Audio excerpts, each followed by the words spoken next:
चलिए दोस्तों, तो आज से स्टार्ट करते हैं हम स्टैटिक जीके, जो हर एक एग्ज़ाम में 10 से 12 क्वेश्चन पूछा जाता है, जो एग्ज़ाम के दृष्टि से काफ़ी महत्वपूर्ण होता है। और जो लोग को पीडीएफ लेना हो वो डिस्क्रिप्शन बॉक्स में जाके वहाँ से पीडीएफ को डाउनलोड कर सकते हैं। तो अब यहाँ पे देखिए, विश्व की सबसे लंबी नदी कौन है? नील नदी। ये नील नदी जो है अफ्रीका महाद्वीप में पड़ता है। तो विश्व की सबसे लंबी नदी कौन है? नील नदी है। कौन नदी है? नील नदी। विश्व की चौड़ी नदी कौन है? तो अमेजन नदी है, जो ब्राज़ील और दक्षिण अफ्रीका में पड़ता है। और विश्व की छोटी नदी जो है डी नदी पड़ता है, जो संयुक्त राष्ट्र अमेरिका में पड़ता है। और अमेजन की सबसे लंबी सहायक नदी कौन है? तो मेडिरा है। तो अमेजन की सबसे लंबी सहायक नदी क्या है? तो मेडिरा है। अब यहाँ पे देखिए आगे जो दिया गया है, आगे यहाँ पे दिया गया है कि सबसे लंबी तटरेखा वाला देश कौन सा है? कंट्री कौन सा है? तो कनाडा। तो सबसे लंबी तटरेखा वाला देश जो है कनाडा है। और सबसे व्यस्त व्यापारिक नदी, सबसे व्यस्त व्यापारिक नदी रायन नदी है, जो जर्मनी में पड़ती है। सबसे व्यस्त व्यापारिक नदी रायन नदी। सबसे बड़ी झील कैस्पियन सागर, जो रूस में पड़ता है। सबसे बड़ी झील कौन है? कैस्पियन सागर, जो रूस में पड़ता है। सबसे गहरी झील बैकाल झील, ये साइबेरिया और रूस में पड़ता है। सबसे गहरी झील जो है बैकाल झील है। ताज़े पानी की झील कौन है? तो सुपेरियर झील। ताज़े पानी की झील कौन है? तो सुपेरियर झील। ये कहाँ पड़ता है? तो अमेरिका में पड़ता है। ताज़े पानी की झील सुपेरियर झील। उसके बाद आगे देखिए, आगे यहाँ क्वेश्चन दिया गया है, खारे जल की झील कैस्पियन सागर, सबसे बड़े खारे जल की झील। तो खारे जल की झील जो है कौन है? कैस्पियन सागर है। झील के अंदर झील, तो झील के अंदर झील जो है ना मेनुट झील है, जो कनाडा में पड़ता है। तो झील के अंदर झील मेनुट झील, जो कनाडा में पड़ता है। सर्वाधिक ऊंचाई पर स्थित झील टिटिकाका झील है। सर्वाधिक ऊंचाई पर स्थित झील कौन है? टिटिकाका झील है। तो याद रखिएगा कि सर्वाधिक ऊंचाई पर स्थित झील टिटिकाका झील है। पृथ्वी पर सबसे निचला बिंदु या झील कौन है? तो मृत सागर है। पृथ्वी पर सबसे निचला बिंदु या झील कौन है? तो मृत सागर है। अब आगे यहाँ देखते हैं, तो आगे यहाँ दिया गया है, महासागर में सबसे निचला बिंदु वो क्या कहलाता है? तो मेरियाना ट्रेंच कहलाता है। महासागर में सबसे निचला बिंदु कौन है? तो मेरियाना ट्रेंच है। सबसे बड़ा महाद्वीप कौन है? तो एशिया महाद्वीप। सबसे बड़ा महाद्वीप कौन है? एशिया महाद्वीप। सबसे छोटा महाद्वीप ऑस्ट्रेलिया महाद्वीप। और सबसे बड़ा और गहरा महाद्वीप कौन है? तो प्रशांत महासागर। तो सबसे बड़ा और गहरा महासागर कौन है? तो प्रशांत महासागर। तो इसको याद रखिएगा कि सबसे बड़ा और सबसे गहरा महासागर कौन है? तो प्रशांत महासागर। सबसे छोटा महासागर कौन है? तो आर्कटिक महासागर है। सबसे छोटा महासागर आर्कटिक महासागर है। उसके बाद आगे देखिए, आगे यहाँ पे दिया गया है, सबसे बड़ा सागर दक्षिण चीन सागर है। सबसे बड़ा सागर क्या है? दक्षिण चीन सागर है। सबसे बड़ा सागर दक्षिण चीन सागर। सबसे विशाल उपसागर हडसन उपसागर। सबसे विशाल उपसागर कौन है? हडसन उपसागर है। सबसे बड़ा बंदरगाह न्यूयॉर्क बंदरगाह, जो संयुक्त राज्य अमेरिका में पड़ता है। सबसे बड़ा बंदरगाह क्यों कौन है? तो न्यूयॉर्क का बंदरगाह है, जो संयुक्त राज्य अमेरिका में पड़ता है। सबसे बड़ा देश क्षेत्रफल की दृष्टि से रूस है, जो यूरोपीय महाद्वीप में पड़ता है। सबसे बड़ा देश क्षेत्रफल की दृष्टि से जो है रूस है, जो यूरोपीय महाद्वीप में पड़ता है। सबसे छोटा देश क्षेत्रफल की दृष्टि से वेटिकन सिटी है। कौन है? Vatican city. सबसे छोटा देश क्षेत्रफल की दृष्टि से वेटिकन सिटी है। उसके बाद आगे देखिए, आगे यहाँ पे दिया गया है, सबसे बड़ा देश जनसंख्या की दृष्टि से चीन, लेकिन अब हो जाए, अब भारत है। अब कौन है? तो अब भारत है। सबसे बड़ा देश जनसंख्या की दृष्टि से 1 नंबर पे भारत है, दूसरे नंबर पे क्या है? 2 नंबर पे चीन है। सबसे छोटा देश जनसंख्या की दृष्टि से तो वेटिकन सिटी है। सबसे छोटा देश जनसंख्या की दृष्टि से तो वेटिकन सिटी है। सबसे लंबी सीमा वाला देश कौन है? तो कनाडा है। सबसे लंबी सीमा वाला देश कौन है? तो कनाडा है। अब यहाँ से देखिए, आगे यहाँ दिया गया है, अगर इसको देखते हैं तो यहाँ पे दिया गया सबसे छोटी सीमा वाला देश। तो सबसे छोटी सीमा वाला देश कौन है? तो जिब्राल्टर है। सबसे छोटी सीमा वाला देश कौन है? जिब्राल्टर। सर्वाधिक सीमा वाला देश चीन 13 देशों के साथ सीमा बनाती है। सर्वाधिक सीमा वाला देश कौन है? तो चीन 13 देशों के साथ सीमा बनाती है। सबसे बड़ा द्वीप कौन है? तो ग्रीनलैंड, आर्कटिक महासागर में पड़ता है। सबसे बड़ा द्वीप कौन है? तो ग्रीनलैंड। कौन है? ग्रीनलैंड, जो आर्कटिक महासागर में पड़ता है। सबसे छोटा द्वीप कौन है? मेडागास्कर है। सबसे छोटा द्वीप कौन है? तो मेडागास्कर है। सबसे छोटा द्वीप कौन है? तो मेडागास्कर है। सबसे बड़ा द्वीप समूह कौन है? तो इंडोनेशिया है। सबसे बड़ा द्वीप समूह कहाँ है? तो इंडोनेशिया में है। तो सबसे बड़ा द्वीप समूह कहाँ है? तो इंडोनेशिया में है। उसके बाद देखिए यहाँ पे दिया गया है सबसे बड़ा प्रायद्वीप अरब प्रायद्वीप है। सबसे बड़ा प्रायद्वीप अरब प्रायद्वीप है। सबसे बड़ा नदी द्वीप माजुली ब्रह्मपुत्र और असम में पड़ती है। ब्रह्मपुत्र और असम में है। सबसे बड़ा नदी द्वीप कौन है? माजुली, ये ब्रह्मपुत्र नदी पे असम में पड़ता है। और सबसे छोटा नदी द्वीप कौन है? उमानंदा है। ब्रह्मपुत्र ये भी असम में पड़ता है। असम मतलब असम होता है। तो सबसे बड़ा नदी द्वीप कहाँ है? कौन है? तो माजुली है, ब्रह्मपुत्र नदी पे असम में पड़ता है। और सबसे छोटा नदी द्वीप कौन है? तो उमानंदा है, जो ब्रह्मपुत्र असम में पड़ता है। सबसे बड़ा डेल्टा सुंदरबन डेल्टा भारत का है। सबसे बड़ा डेल्टा सुंदरबन डेल्टा भारत का है। सबसे ऊंचा बांध रोगुंस्की, जो ताजिकिस्तान में है। सबसे ऊंचा बांध रोगुंस्की सबसे ऊंचा बांध जो ताजिकिस्तान में है। उसके बाद आगे देखिए, आगे यहाँ पे दिया गया ऊंचा पर्वत शिखर। सबसे ऊंचा पर्वत शिखर माउंट एवरेस्ट नेपाल में पड़ता है, जिसकी ऊंचाई 88 है। अब यहाँ पे देखिए सबसे ऊंचा पर्वत शिखर जो है माउंट एवरेस्ट। सबसे लंबी पर्वतमाला एंडीज दक्षिण अफ्रीका में। सबसे लंबी पर्वतमाला एंडीज है। सबसे ऊंचा पर्वत शिखर माउंट एवरेस्ट। सबसे लंबी पर्वतमाला एंडीज है, जो दक्षिण अफ्रीका में है। सबसे ऊंची पर्वतमाला हिमालय है, एशिया में पड़ता है। सबसे ऊंची पर्वतमाला हिमालय है, जो एशिया में पड़ता है। उसके बाद आगे देखिए, आगे यहाँ पे दिया गया है कि सबसे चौड़ा जलप्रपात खोन जलप्रपात है, लाओस में पड़ता है। सबसे चौड़ा जलप्रपात खोन जलप्रपात है। कौन सा है? तो खोन जलप्रपात। सबसे ऊंचा जलप्रपात एंजिल, जो वेनेजुएला में पड़ता है। सबसे ऊंचा जलप्रपात कौन है? तो एंजिल जलप्रपात है, जो वेनेजुएला में पड़ता है। सबसे लंबा जल डमरू तो ततास्की जल डमरू है। सबसे लंबा जल डमरू मध्य सबसे लंबा जल डमरू मध्य ततास्की है। सबसे चौड़ा जल डमरू मध्य डेविस है। सबसे चौड़ा जल डमरू मध्य डेविस है।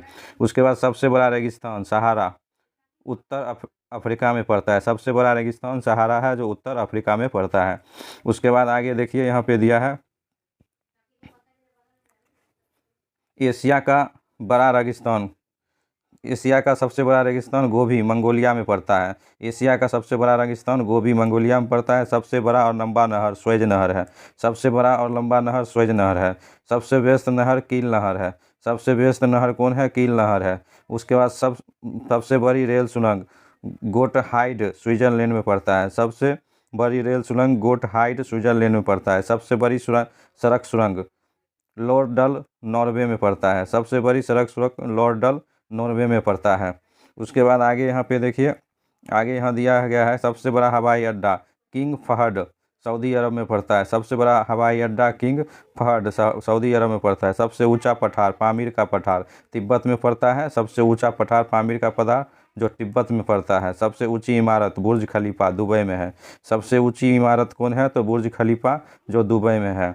उसके बाद आगे देखिए, आगे यहाँ पे दिया गया है कि सबसे विशाल मंदिर अंकोर वाट का मंदिर है कंबोडिया में। सबसे विशाल मंदिर क्या है? अंकोर वाट का मंदिर कंबोडिया में है। उसके बाद देखिए, भारत में सबसे छोटा और बड़ा और लंबा सबसे बड़ा राज्य क्षेत्रफल की दृष्टि से क्या है? राजस्थान। सबसे छोटा राज्य क्षेत्रफल की दृष्टि से गोवा। तो सबसे बड़ा राज्य क्षेत्रफल की दृष्टि से राजस्थान, सबसे छोटा राज्य क्षेत्रफल की दृष्टि से गोवा है। उसके बाद देखिए, सबसे बड़ा केंद्र शासित प्रदेश में है लद्दाख हो जाएगा। सबसे बड़ा केंद्र शासित राज्य क्षेत्र में लद्दाख हो जाएगा। उसके बाद आगे देखिए, यहाँ पे दिया गया है, आगे है कि सबसे छोटा केंद्र शासित क्षेत्र लक्षद्वीप है। सबसे छोटा केंद्र शासित राज्य क्षेत्र लक्षद्वीप है। सबसे बड़ा जिला कच्छ जिला है। सबसे छोटा क्या है? माहे जिला है। सबसे बड़ा जिला जो है गुजरात का कच्छ जिला है, और सबसे छोटा जिला जो है क्षेत्रफल की दृष्टि से माहे है। सबसे ऊंची चोटी K2 या गॉडविन ऑस्टिन कहलाता है। तो भारत में जो है ना, सबसे ऊंची चोटी K2 या गॉडविन ऑस्टिन कहलाता है। सबसे लंबी नदी भारत में गंगा नदी है। सबसे लंबी नदी भारत में गंगा नदी है। उसके बाद यहाँ पे देखिए, सबसे चौड़ी नदी ब्रह्मपुत्र नदी है। सबसे चौड़ी नदी कौन सा है? तो ब्रह्मपुत्र नदी है। दक्षिण भारत की लंबी नदी गोदावरी नदी है। दक्षिण भारत की सबसे लंबी नदी गोदावरी नदी है। सबसे लंबी सहायक नदी यमुना नदी है। सबसे लंबी सहायक नदी यमुना नदी है। इसको याद रखिए, सबसे लंबी सहायक नदी कौन है? तो यमुना नदी है। उसके बाद आगे देखिए, आगे यहाँ पे दिया गया है ऊंचा झरना और चौड़ाई में जोग या गोरसप्पा। सबसे ऊंचा झरना या चौड़ाई की दृष्टि से चौड़ाई में भी और सबसे ऊंचा भी है जोग या गोरसप्पा। सबसे बड़ी झील बुलर झील जो है जम्मू कश्मीर में। सबसे बड़ी झील बुलर झील जो है जम्मू कश्मीर में। मीठे और ताज़े पानी की सबसे बड़ी झील बुलर झील। तो सबसे बड़ी झील भी है बुलर झील जम्मू कश्मीर में, और मीठे और ताज़े पानी की झील बुलर झील है जम्मू कश्मीर में।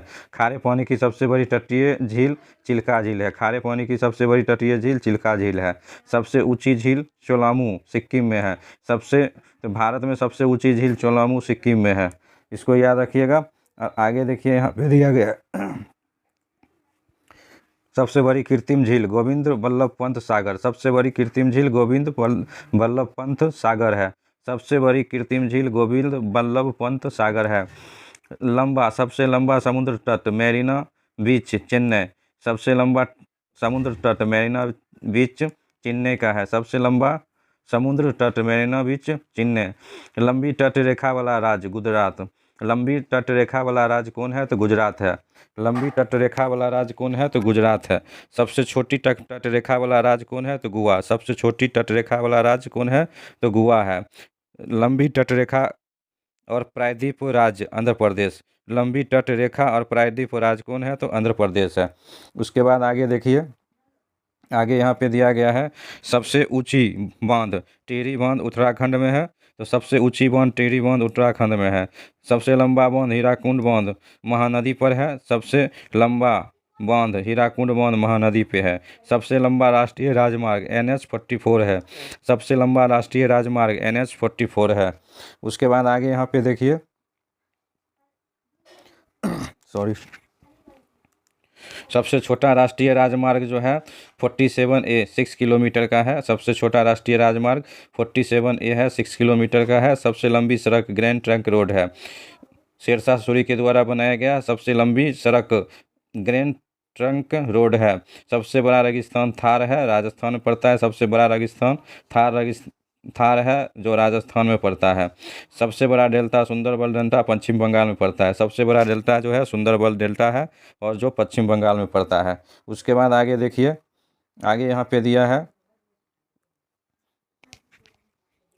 सबसे लंबी नदी पुल भूपेंद्र हजारिका सेतु। सबसे लंबी नदी पुल भूपेंद्र हजारिका सेतु। सबसे लंबी नदी पुल भूपेंद्र हजारिका सेतु। सबसे लंबी सड़क सुरंग श्यामा प्रसाद मुखर्जी सुरंग। सबसे लंबी सड़क सुरंग श्यामा प्रसाद मुखर्जी सुरंग। लंबी रेल सुरंग सबसे लंबी रेल सुरंग पीर पंजाल जम्मू कश्मीर में। सबसे लंबी रेल सुरंग पीर पंजाल जम्मू कश्मीर में। सबसे लंबा रेल मार्ग डिब्रूगढ़ से कन्याकुमारी। सबसे लंबा रेल मार्ग डिब्रूगढ़ से कन्याकुमारी। सबसे लंबा रेलवे प्लेटफॉर्म गोरखपुर। सबसे लंबा रेलवे प्लेटफॉर्म गोरखपुर। उसके बाद उत्तर प्रदेश का है गोरखपुर। उसके बाद देखिए आगे, सबसे बड़ा प्राकृतिक बंदरगाह कौन है? तो मुंबई है। सबसे बड़ा प्राकृतिक बंदरगाह कौन है? तो मुंबई है। सबसे बड़ा सर्वोच्च सम्मान कौन है? तो भारत रत्न। सबसे बड़ा सर्वोच्च सम्मान कौन है? तो भारत रत्न। सबसे बड़ा सैनिक सम्मान कौन है? तो परमवीर चक्र। सबसे बड़ा सैनिक सम्मान परमवीर चक्र। सबसे ऊंचा जलप्रपात कुंचिकल जलप्रपात कर्नाटक में है। तो सबसे ऊंचा जलप्रपात कुंचिकल जलप्रपात जो कर्नाटक में है। उसके बाद आगे देखिए, आगे यहाँ पे दिया है सबसे लंबी नहर इंदिरा गांधी नहर राजस्थान में। सबसे लंबी नहर इंदिरा गांधी नहर राजस्थान में। सबसे ऊंचा दरवाज़ा बुलंद दरवाज़ा आगरा में। सबसे ऊंचा दरवाज़ा बुलंद दरवाज़ा आगरा में। सब बड़ा लिवरपूल हावड़ा ब्रिज। सबसे बड़ा लिवरपूल कौन है? तो हावड़ा ब्रिज पश्चिम बंगाल में। सबसे ऊंची मीनार कुतुब मीनार नई दिल्ली में। सबसे ऊंची मीनार कुतुब मीनार नई दिल्ली में। सबसे बड़ा गुंबज गोल गुंबज बीजापुर में। सबसे बड़ा गुंबज गोल गुंबज बीजापुर। उसके बाद आगे देखिए, आगे यहाँ दिया गया है सबसे बड़ा मस्जिद है जामा मस्जिद दिल्ली का। सबसे बड़ा मस्जिद जामा मस्जिद है दिल्ली का। सबसे बड़ा कॉरिडोर रामेश्वर मंदिर तमिलनाडु में। सबसे बड़ा कॉरिडोर जो है रामेश्वर मंदिर तमिलनाडु का। सबसे बड़ा गिरजाघर सेंट कैथेड्रल गोवा में। सबसे बड़ा गिरजाघर सेंट कैथेड्रल गोवा। सबसे बड़ा गुरुद्वारा स्वर्ण मंदिर अमृतसर। सबसे बड़ा गुरुद्वारा स्वर्ण मंदिर अमृतसर। सबसे बड़ा पशुमेला सोनपुर सोनपुर बिहार का है। सबसे बड़ा पशु मेला सोनपुर बिहार का है। उसके बाद आगे देखिए, आगे यहाँ दिया गया है सबसे ऊंची मूर्ति स्टैचू ऑफ यूनिटी गुजरात में। सबसे ऊंचा मूर्ति स्टैचू ऑफ यूनिटी गुजरात में। सबसे बड़ा द्वीप मध्य अंडमान। सबसे बड़ा द्वीप मध्य अंडमान का है। उसके सबसे बड़ा नदी द्वीप माजुली है, ब्रह्मपुत्र नदी असम में। ये भारत में सब पड़ रहा है। सबसे बड़ा नदी द्वीप माजुली ब्रह्मपुत्र नदी में असम में पड़ता है। उसके बाद आगे देखिए,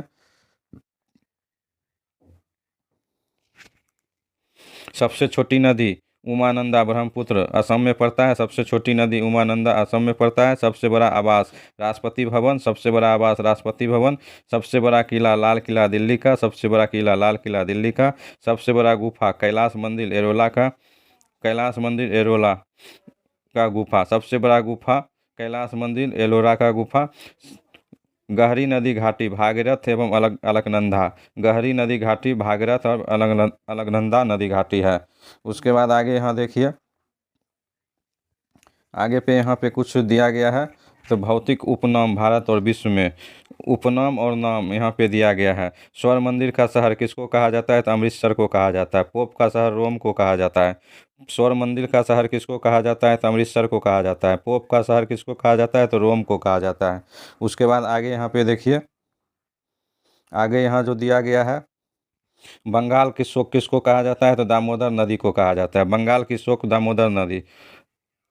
हाईटेक सिटी किसको कहा जाता है? हैदराबाद को। Hi tech city Hyderabad. भारत का स्विट्जरलैंड किसको? जम्मू कश्मीर को कहा जाता है। भारत का स्विट्जरलैंड जम्मू कश्मीर को कहा जाता है। उसके बाद आगे देखिए, आगे यहाँ दिया गया है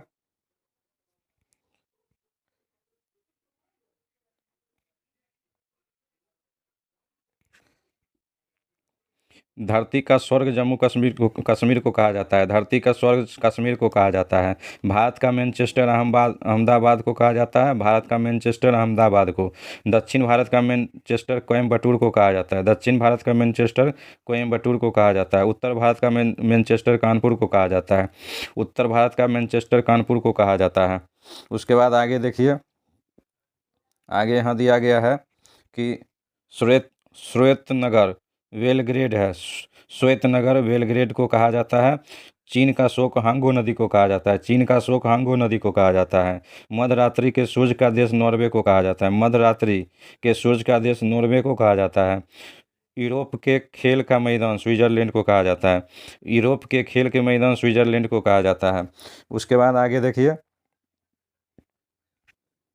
आगे यहाँ जो दिया गया है, सफ़ेद हाथियों का देश थाईलैंड है को कहा जाता है। सफ़ेद हाथियों का देश थाईलैंड को कहा जाता है।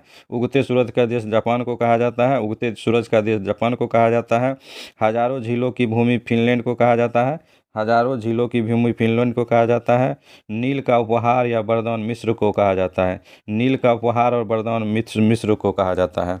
उसके बाद आगे देखिए, उसके बाद एक दिया गया है कि डूबते सूरज का देश ब्रिटेन को कहा जाता है। डूबते सूरज का देश ब्रिटेन को कहा जाता है। उसके बाद आगे देखिए, आगे यहाँ पे देखिए दिया गया है, धान का कटोरा छत्तीसगढ़ को कहा जाता है। भारत में धान का कटोरा छत्तीसगढ़ को कहा जाता है। विश्व का चीनी का कटोरा क्यूबा को कहा जाता है। विश्व में चीनी का कटोरा क्यूबा को कहा जाता है। भारत का पेरिस जयपुर को कहा जाता है। भारत का पेरिस जयपुर को कहा जाता है। गुलाबी शहर जयपुर को कहा जाता है। गुलाबी शहर जयपुर को कहा जाता है। उसके बाद आगे देखिए, आगे यहाँ पे और दिया गया है, आगे है गुलाबों का शहर चंडीगढ़ को कहा जाता है। गुलाबों का शहर चंडीगढ़ को कहा जाता है। भारत का पीटर्सबर्ग जमशेदपुर को कहा जाता है। भारत का पीटर्सबर्ग जमशेदपुर को कहा जाता है। यूरोप की मरीज तुर्की को कहा जाता है। यूरोप की मरीज तुर्की को कहा जाता है। सांपों का देश ब्राज़ील को कहा जाता है। सांपों का देश किसको कहा जाता है? ब्राज़ील को कहा जाता है।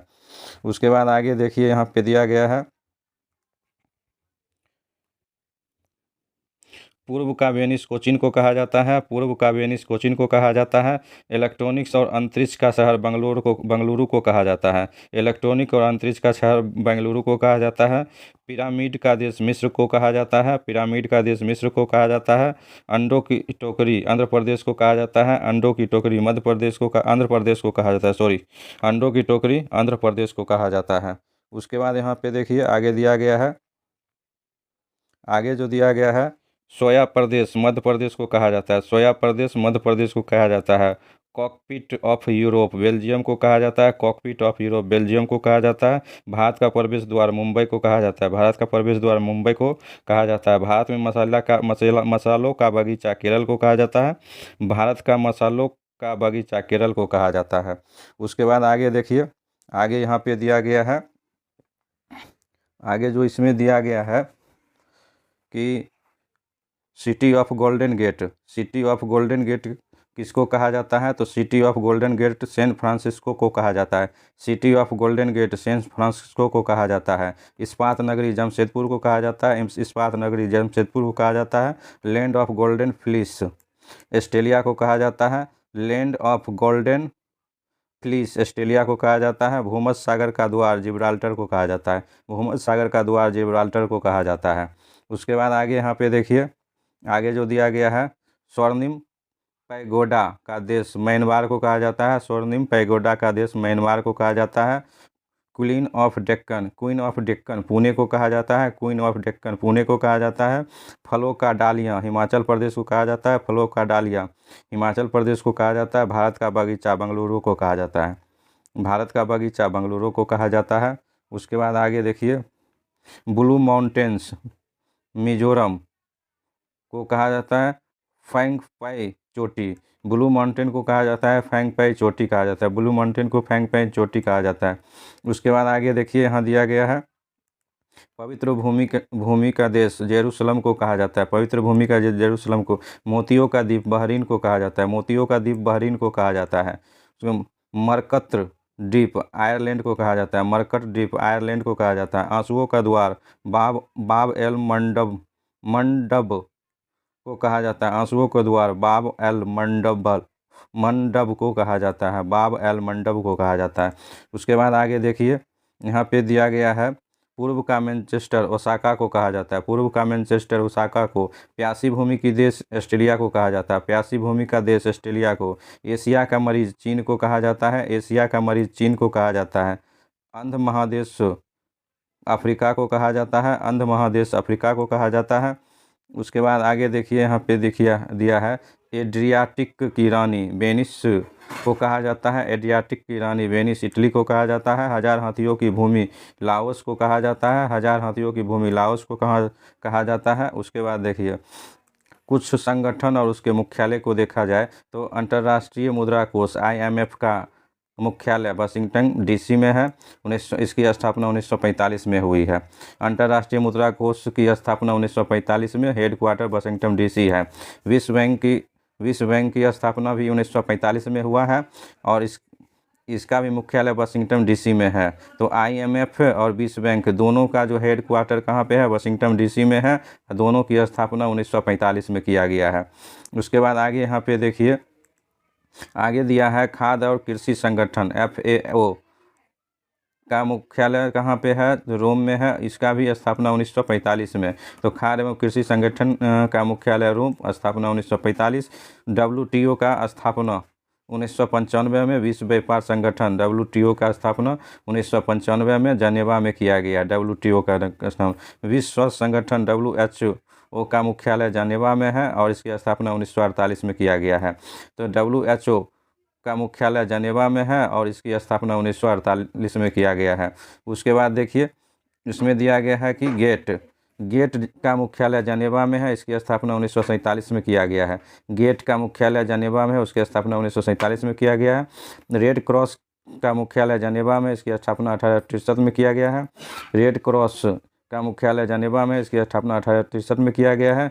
G8 की स्थापना 1975 में किया गया है। G15 का स्थापना, इसका भी G8 का मुख्यालय भी जेनेवा 1975, G15 का मुख्यालय जेनेवा 1989 में, G15 का मुख्यालय जेनेवा 1989 ईस्वी में स्थापना किया गया है। उसके बाद देखिए आगे दिया गया है अंकटाड का मुख्यालय जेनेवा, इसकी स्थापना 1974 ईस्वी में किया गया है। अंकटाड का मुख्यालय जेनेवा, इसकी स्थापना 1964 में किया गया है। एडीबी एशियाई विकास बैंक का मुख्यालय मनीला, उसकी स्थापना 1986 ईस्वी में 66 में किया गया है।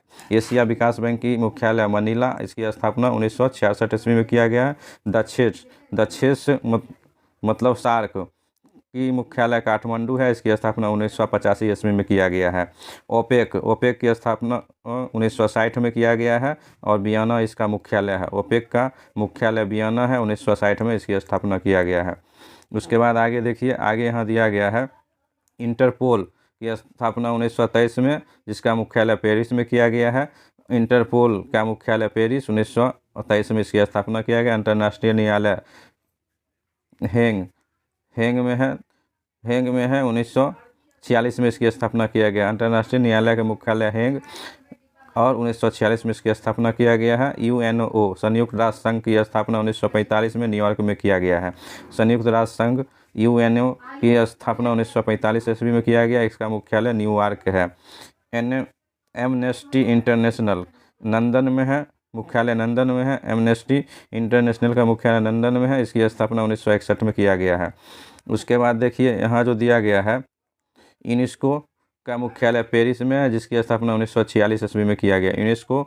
यूनेस्को का मुख्यालय पेरिस में है, जिसकी स्थापना 1946 में किया गया। यूनिसेफ का मुख्यालय न्यूयॉर्क में है, जिसकी स्थापना 1946 में किया गया है। यूनिसेफ का मुख्यालय न्यूयॉर्क, जिसकी स्थापना 1946 में किया गया। इसरो ये दूसरा इसरो है, पेरिस में है।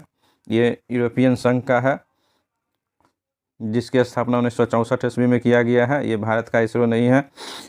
तो इसरो ये पेरिस में है, जिसकी मुख्यालय स्थापना 1964 में किया गया है। आसियान का मुख्यालय जकार्ता में है, जिसकी स्थापना 1967 में किया गया। आसियान का मुख्यालय जकार्ता, जिसकी स्थापना 1967 में किया गया है। उसके बाद आगे देखिए यहाँ जो दिया गया है, नाटो का मुख्यालय ब्रुसेल्स, इसकी स्थापना 1949 में किया गया है। नाटो का मुख्यालय ब्रुसेल्स, उसकी स्थापना 1949 में किया गया।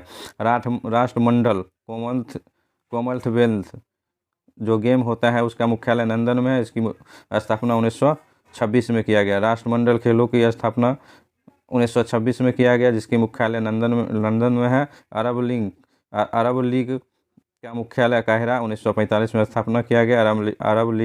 अरब लीग काहिरा, 1945 में इसकी स्थापना किया गया है। कुछ समाधि स्थल और संबंधित व्यक्ति की बात करें तो इसमें देखिए, समाधि स्थल में यहाँ पे देखा जाए तो राजघाट महात्मा गांधी के लिए है। राजघाट महात्मा गांधी को इस सब को उस जगह पे दफनाया गया है। तो राजघाट है महात्मा गांधी के लिए। शांतिवन जवाहरलाल नेहरू का है लिए है। शांतिवन जवाहरलाल नेहरू के लिए है। विजय घाट लाल बहादुर शास्त्री के लिए है।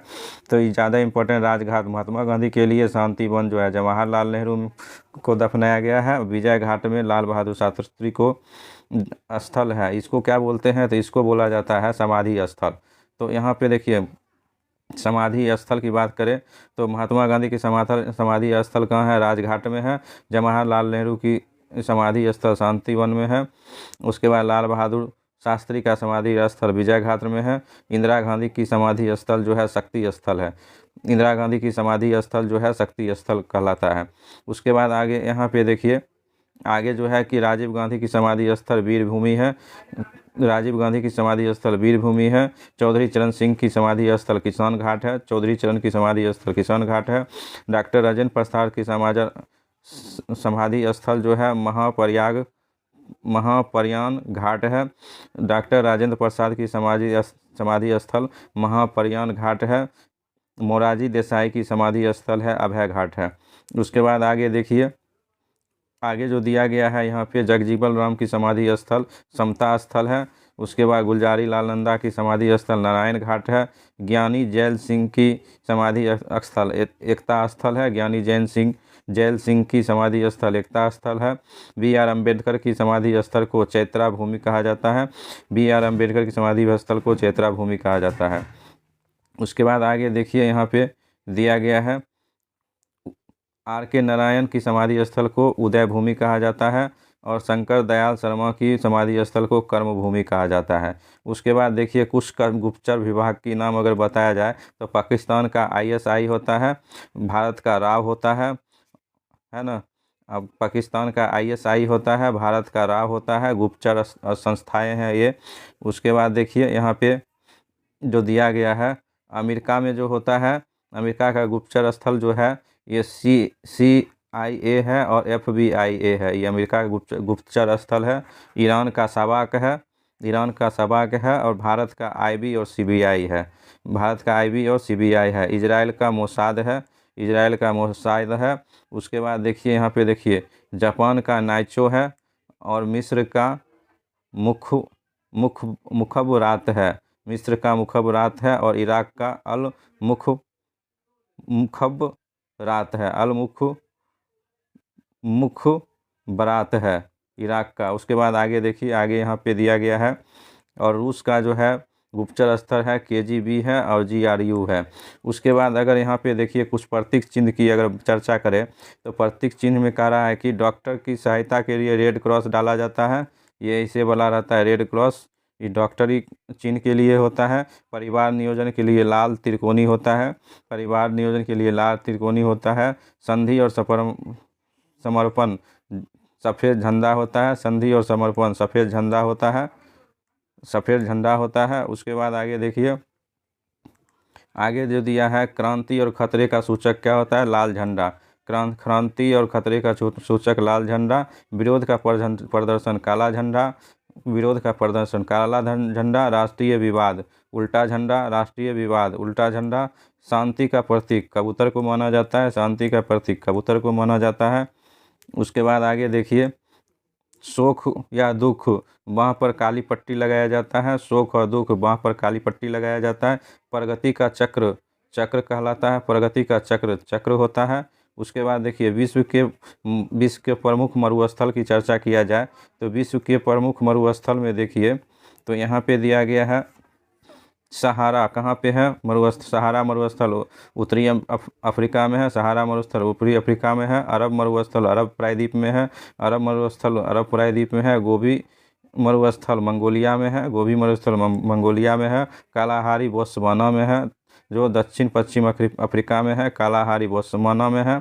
उसके बाद आगे देखिए, आगे यहाँ दिया गया है थार उत्तर पश्चिम भारत और पाकिस्तान में पड़ता है, थार उत्तर पश्चिम भारत और पाकिस्तान में थार मरुस्थल पड़ता है।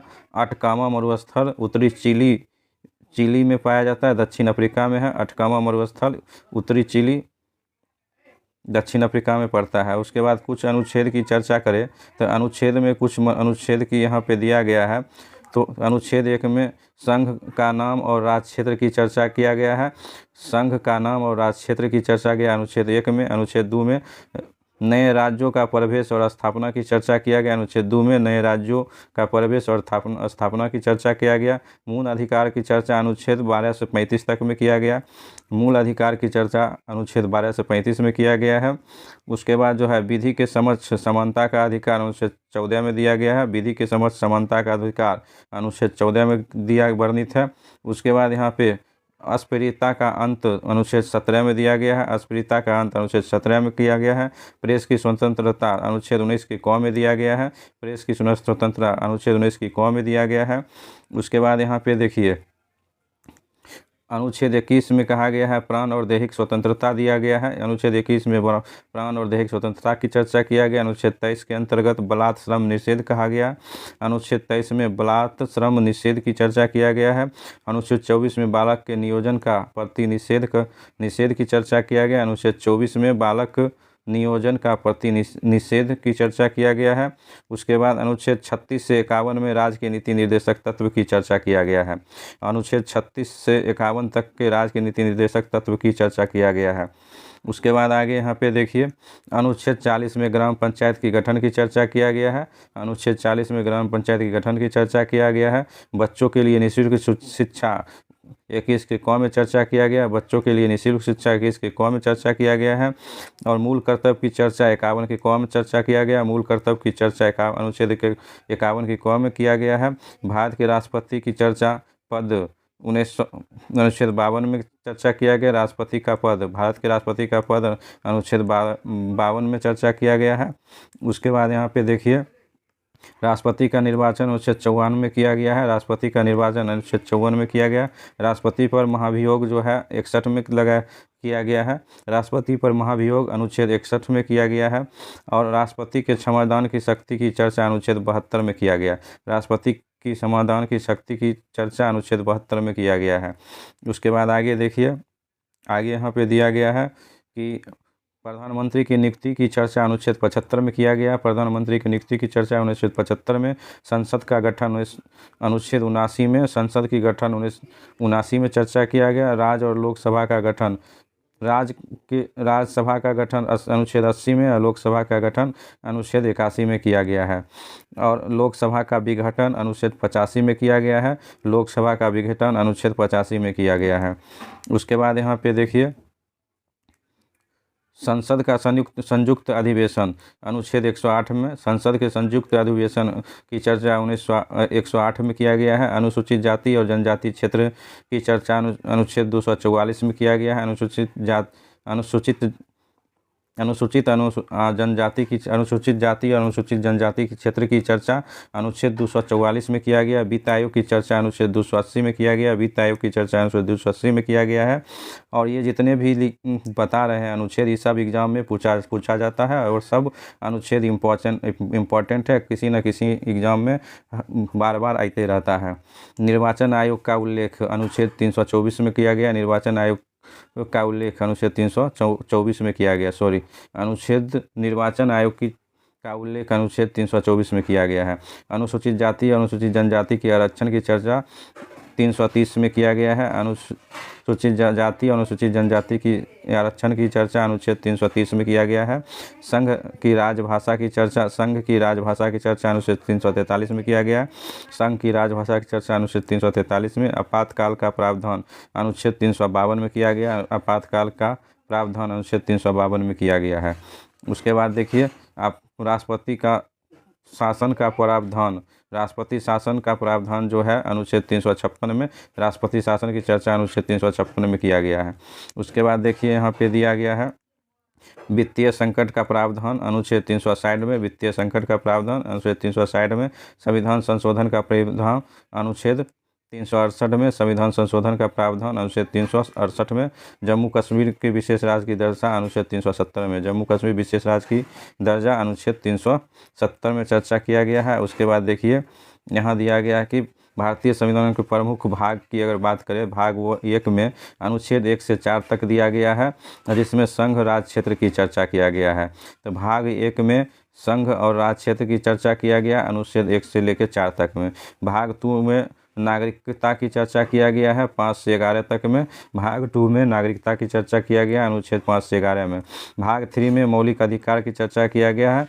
मौलिक अधिकार जो है 12 से 35 तक की चर्चा किया गया। भाग 3 में मौलिक अधिकार की चर्चा किया गया अनुच्छेद 12 से 35 में चर्चा किया गया है। उसके बाद यहाँ पे देखिए 4 नंबर में, भाग 4 में देखा जाए तो भाग 4 में राज्य के नीति निर्देशक तत्व की चर्चा है, जिसकी चर्चा अनुच्छेद 36 से 51 में किया गया है। भाग 4 में राज्य की नीति निर्देशक तत्व की चर्चा किया गया है अनुच्छेद 36 से 51 में। भाग 4 के क में मूल कर्तव्य की चर्चा किया गया अनुच्छेद 51 के क में। भाग 4 में मूल कर्तव्य की चर्चा किया गया अनुच्छेद 51 के क में। भाग 8 के केंद्र शासित प्रदेशों का प्रावधान है। भाग 8 में केंद्र शासित प्रदेशों के प्रावधान है। भाग 15 में निर्वाचन आयोग की चर्चा भाग 15 में किया गया अनुच्छेद 324 से 329 तक किया गया। अनुच्छेद 324 से 329 तक किया गया। भाग 15 में इसकी चर्चा किया गया है। उसके बाद देखिए आगे यहाँ पे दिया गया है कि राजभाषा की चर्चा 343 से लेकर 351 तक किया गया है भाग 17 में। भाग 17 में राजभाषा की चर्चा अनुच्छेद 343 से 351 में किया गया है। उसके बाद देखिए आपात उपबंध की चर्चा किया गया भाग 18 में। आपात उपबंध अनुच्छेद 352 से लेकर 360 में आपात उपबंध की चर्चा भाग 18 में किया गया। भाग 20 में संविधान संशोधन 368 में चर्चा किया गया। भाग 20 में संविधान संशोधन अनुच्छेद 368 में चर्चा किया गया है। उसके बाद कुछ देखिए यहाँ पे दिया है कुछ पर्यटन स्थल और निर्माणकर्ता एवं वर्ष। तो अजंता की गुफा, तो निर्माण करता इसका कौन था? तो गुप्त शासकों द्वारा 200 ईसा पूर्व में किया गया है। अजंता की गुफा का निर्माण गुप्त शासकों द्वारा कराया गया 200 ईसा पूर्व में। एलोरा की गुफा की निर्माण राष्ट्रकूटों द्वारा किया गया 450 से लेकर 650 ईसा पूर्व में किया गया है। एलोरा की गुफा राष्ट्रकूटों के द्वारा कराया गया 450 से 650 ईस्वी में। कांचीपुरम की मंदिर पल्लव राजा के द्वारा कराया गया, जो 6वीं सदी का है। कांचीपुरम की मंदिर का निर्माण राजा पल्लव के द्वारा किया गया, 6वीं शताब्दी में किया गया है। उसके बाद यहाँ पे देखिए खजुराहो मंदिर चंदेल राजाओं ने 1950 से 1050 के बीच कराया है।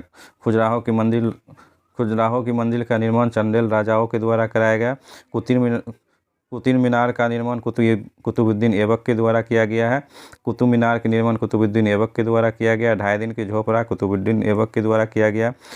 2.5 दिन की झोपड़ा का निर्माण कुतुबुद्दीन ऐबक के द्वारा किया गया है। कोणार्क मंदिर का निर्माण नरसिंह देव प्रथम के द्वारा किया गया है। कोणार्क मंदिर का निर्माण नरसिंह देव प्रथम के द्वारा कराया गया है। उसके बाद यहाँ पे देखिए हौज खास अलाउद्दीन खिलजी के द्वारा किया गया, निर्माण कराया गया। हौज खास अलाउद्दीन खिलजी के द्वारा निर्माण कराया गया है।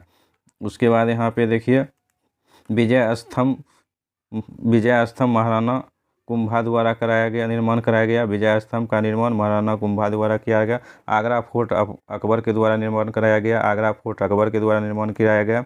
फतेहपुर सिकरी भी अकबर के द्वारा निर्माण किया गया। फतेहपुर सिकरी अकबर के द्वारा निर्माण किया गया। 4 मीनार कुली कुतुब शाह के द्वारा निर्माण किया गया। 4 मीनार के निर्माण कुली कुतुब शाह के द्वारा किया गया। उसके बाद आगे देखिए आगे जो है यहाँ पे दिया गया है, आगे जो दिया है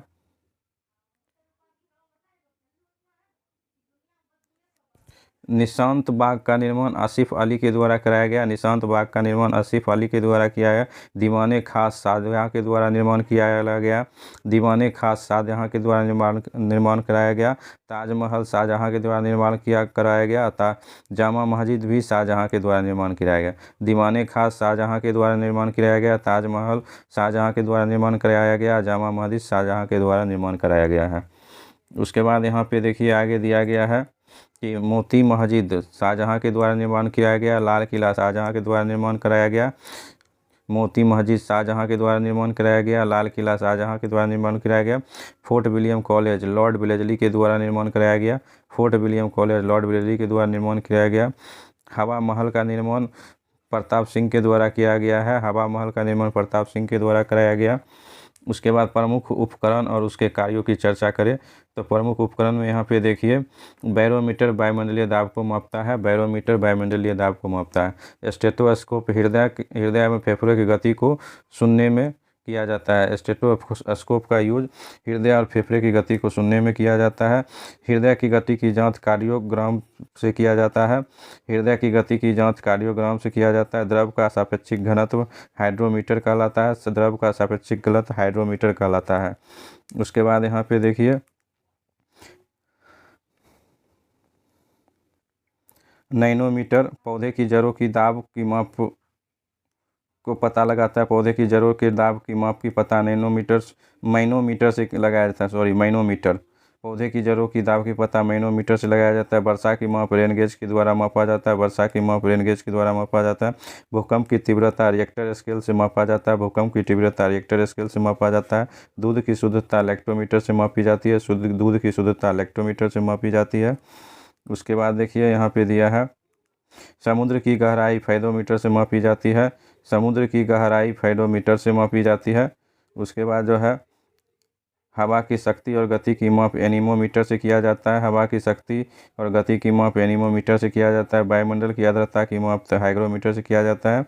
वायुमंडल की आर्द्रता की माप हाइग्रोमीटर से किया जाता है। भूकंप मापी जाती है सिस्मोग्राफी से मापी जाती है। भूकंप सिस्मोग्राफी से मापी जाती है। भूकंप सिस्मोग्राफी से मापी जाती है। उसके बाद देखिए आगे यहाँ पे दिया गया है दो वस्तुओं के कोणीय दूरी मापी जाती है सेक्सटेंट के द्वारा। दो वस्तुओं की कोणीय दूरी मापी जाती है सेक्सटेंट के द्वारा। विद्युत धारा मापा जाता है आमीटर के द्वारा। विद्युत धारा मापा जाता है आमीटर के द्वारा। पहियों द्वारा तय की दूरी को ओडोमीटर कहा जाता है। पहियों द्वारा तय की गई दूरी को ओडोमीटर कहा जाता है। पौधे की वृद्धि को क्रेस्कोग्राफ कहा जाता है। पौधे की वृद्धि को क्रेस्कोग्राफ कहा जाता है। उसके बाद देखिए आगे जो दिया गया है, वायुयान की गति को मापने को टेकोमीटर कहा जाता है। वायुयान की गति को मापने को टेकोमीटर कहा जाता है। रक्तदाब मापा जाता है स्फेग्नोमेनोमीटर के द्वारा। रक्तदाब मापा जाता है स्फेग्नोमेनोमीटर के द्वारा। उसके बाद यहाँ पे दिया गया है मात्रकों की पद्धति। एक नॉटिकल मील में 1.852 किलोमीटर होता है। एक नॉटिकल मील में 1.852 मीटर होता है। एक माइक्रोन में 0.001 मिलीमीटर होता है। एक माइक्रोन में 0.001 मीटर होता है। एक नैनोमीटर में 10⁻⁻9 सेकेंड होता है, नैनोमीटर होता है।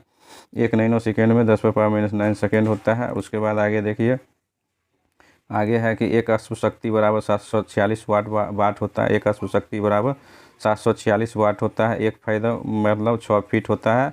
6 फीट यानी मतलब 1.8 मीटर के बराबर होता है। एक फायदा बराबर 0 सेंटीग्रेड बराबर 32 फ़ारेनहाइट होता है। 0 सेंटीग्रेड बराबर 32 फ़ारेनहाइट होता है। उसके बाद देखिए -40 फ़ारेनहाइट बराबर -40 सेंटीग्रेड, ये दोनों बराबर होता है। फ़ारेनहाइट -40 डिग्री पे बराबर होता है, -40 डिग्री सेल्सियस पर सेंटीग्रेड बराबर होता है। प्रसिद्ध